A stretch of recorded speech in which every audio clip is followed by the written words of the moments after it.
আর আমি কারণে আমি এবছর গোল্ডেন প্লাস পেয়েছি। আমি মুশফিকুল আলম, সম্প্রতি আলামিন একাডেমি স্কুল অ্যান্ড কলেজ থেকে এসএসসি পরীক্ষা দিয়ে আমি গোল্ডেন এ প্লাস পেয়েছি। আমার এই অবদান শুধু আমার আমার আমার নিজের, তারপর আমার পিতামাতা এবং আমার শ্রদ্ধেয় শিক্ষকদের।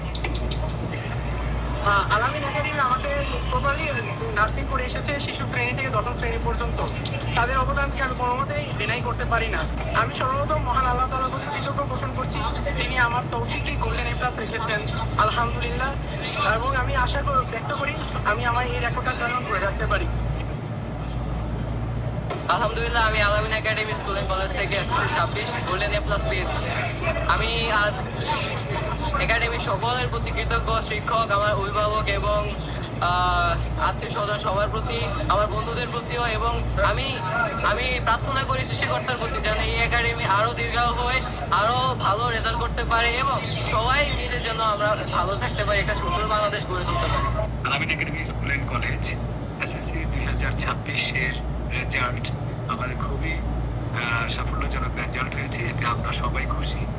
আমাদের 835 জনের একটা বিরাট বহর পরীক্ষার্থী ছিল, এর মধ্যে 784 জন পাস করেছে।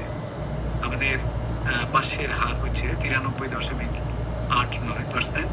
এর মধ্যে এ প্লাস পেয়েছে 219টি, যেটা সারা চাঁদপুরে সম্ভবত আমরাই এ প্লাসের দিকে হাইস্ট। এ পেয়েছে 360টি, এ মাইনাস পেয়েছে 112টি, বি পেয়েছে 84টি। এভাবে আমাদের রেজাল্ট 93.89 হয়েছে। এতে আমি প্রথমেই কৃতজ্ঞতা জানাই আল্লাহ রাব্বুল আলামিনের নিকট এবং সাথে সাথে শিক্ষক এবং অভিভাবকদেরকেও আমি কৃতজ্ঞতা প্রকাশ করছি। আমাদের শিক্ষকরা অক্লান্ত পরিশ্রম করেছে। আমরা ক্লাস 10-এ যখন উঠেছে এই সমস্ত ছাত্রদেরকে আমরা এক্সট্রাভাবে কেয়ার নিয়ে আমাদের রেজাল্টের সাফল্যতা আমরা ধরে রেখেছি। গতবারও আমাদের রেজাল্ট ভালো হয়েছে, এবার ইনশাআল্লাহ আরও ভালো হয়েছে। এর ধারাবাহিকতা অব্যাহত থাকবে ইনশাআল্লাহ। আলামিন একাডেমি জন্মলগ্ন থেকেই তার রেজাল্টের সাফল্য দেখে এসেছে। এই জন্য আমি সবাই প্রতি কৃতজ্ঞ। আমি বেশি কৃতজ্ঞ আমার অভিভাবক এবং আমার গভর্নিং বডির সম্মানিত